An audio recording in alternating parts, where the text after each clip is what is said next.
Hai semuanya, selamat datang di video pembelajaran ekonomi bareng. Hari ini kita mau bahas hal penting banget, tapi sering gak kita sadari. Setiap hari Indonesia melakukan transaksi dengan negara lain. Ada barang yang keluar, ada barang yang masuk, ada uang yang masuk, tapi ada juga uang yang keluar. Misalnya, kita beli iPhone dari luar negeri, turis asing liburan ke Bali, atau perusahaan asing investasi di Indonesia. Nah, semua aktivitas itu ternyata dicatat dalam satu laporan besar yang disebut neraca pembayaran. Di video ini kita bakal bahas dengan cara yang santai dan dekat dengan kehidupan kita. Jadi, pasti lebih gampang untuk dipahami. Neraca pembayaran adalah catatan semua transaksi ekonomi antara suatu negara dengan negara lain dalam periode tertentu, biasanya 1 tahun. Yang dicatat bukan cuma barang, tapi juga jasa, investasi, bahkan bantuan atau kiriman uang atau transfer uang. Contoh sederhana, kalau Indonesia menjual kopi ke luar negeri, itu artinya uang masuk. Kalau Indonesia beli mobil dari Jepang, itu artinya uang keluar. Jadi konsep utamanya adalah semua aliran uang masuk dan keluar dari suatu negara dicatat secara sistematis. Neraca berjalan itu fokus pada transaksi sehari-hari yang sifatnya rutin. Ekspor dan impor barang ini disebut barang tampak karena bisa dilihat secara fisik. Ekspor sama dengan barang keluar, artinya uang masuk. Impor sama dengan barang masuk, artinya uang keluar. Contoh nyata,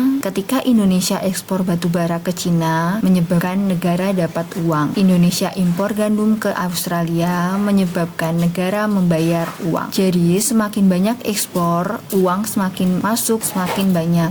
Sebaliknya, kalau impor lebih banyak, uang keluar lebih besar. Ekspor impor jasa, ini disebut barang tidak tampak karena tidak berwujud fisik, tapi tetap ada nilai ekonomi. Contoh, langganan Netflix atau Spotify menyebabkan uang keluar. Turis asing datang ke Bali menyebabkan uang masuk. Jadi walaupun gak ada barang yang kelihatan, tetap ada aliran uang. Pembayaran transfer ini adalah transaksi tanpa imbalan. Uang dikirim tapi tidak ada barang atau jasa sebagai balasan. Contohnya, TKI mengirim uang ke keluarga di Indonesia menyebabkan uang masuk. Indonesia menerima bantuan dari luar negeri menyebabkan uang masuk. Donasi ke luar negeri menyebabkan uang keluar. Ini penting karena tetap mempengaruhi kondisi ekonomi negara. Neraca modal atau capital account berisi transaksi yang berkaitan dengan investasi dan perpindahan modal. Yang pertama, modal jangka panjang. Ini adalah investasi yang sifatnya lama dan biasanya untuk pembangunan. Contoh, perusahaan Jepang membangun pabrik di Indonesia. Dampaknya, membuka lapangan kerja dan meningkatkan produksi. Jadi, ini sangat penting untuk pertumbuhan ekonomi. Yang kedua, modal swasta atau investasi keuangan. Ini berupa investasi dalam bentuk uang atau aset keuangan. Contoh, investor asing beli saham di Indonesia menyebabkan uang masuk. Orang Indonesia beli saham ke luar negeri menyebabkan uang keluar. Contoh nyata, kalau banyak investor asing masuk ke Indonesia, rupiah bisa menguat, tapi kalau banyak yang keluar, rupiah bisa melemah. Makanya, ini sangat berpengaruh ke kondisi ekonomi. Cadangan valuta asing adalah simpanan uang asing yang dimiliki negara.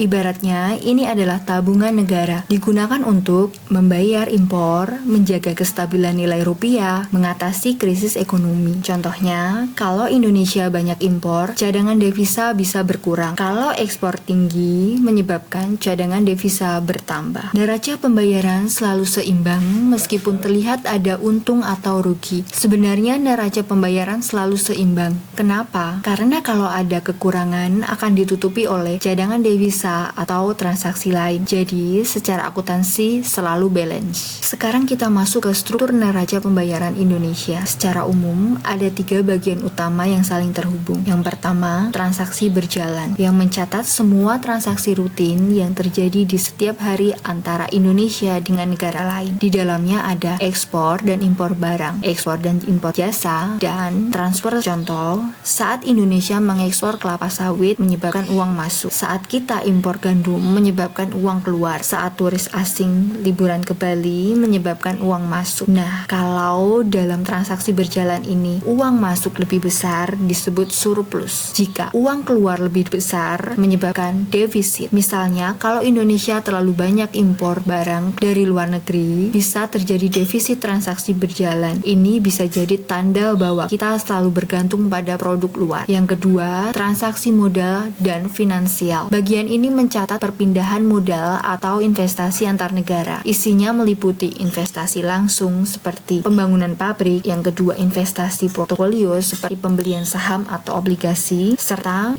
yang ketiga adalah pinjaman luar negeri. Contohnya, perusahaan asing membangun pabrik di Indonesia menyebabkan uang keluar. Investor luar negeri membeli saham Indonesia menyebabkan uang masuk. Tapi kalau investor menarik dananya itu menyebabkan uang keluar. Nah, bagian ini penting karena bisa menutup kekurangan di transaksi berjalan. Misalnya kalau transaksi berjalan defisit tapi banyak investor masuk, maka ekonomi bisa stabil. Yang ketiga, neraca keseluruhan atau overall balance. Ini adalah hasil akhir dari semua transaksi tadi. Jadi, transaksi berjalan ditambah transaksi modal sama dengan neraca keseluruhan. Kalau hasilnya surplus, itu artinya cadangan devisa bertambah. Jika defisit, itu artinya cadangan devisa berkurang. Contoh, kalau Indonesia banyak ekspor dan banyak investasi masuk, maka cadangan devisa naik. Sebaliknya, kalau impor tinggi dan banyak modal keluar, cadangan devisa bisa turun. Inilah yang sering jadi perhatian pemerintah karena berkaitan langsung dengan kekuatan ekonomi dan nilai rupiah. Dari semua pembahasan tadi, kita bisa melihat bahwa neraca pembayaran bukan sekedar catatan angka, tapi cerminan kondisi ekonomi suatu negara. Setiap ekspor, impor, investasi, hingga kiriman uang, semuanya saling terhubung. Ketika aliran uang masuk itu lebih besar, ekonomi cenderung kuat. Sebaliknya, jika lebih banyak keluar, perlu diwaspadai. Jadi, lewat neraca pembayaran, kita bisa melihat dan memahami bagaimana Indonesia berperan dalam ekonomi global. Semoga video ini bisa bantu kamu lebih paham lagi tentang neraca pembayaran,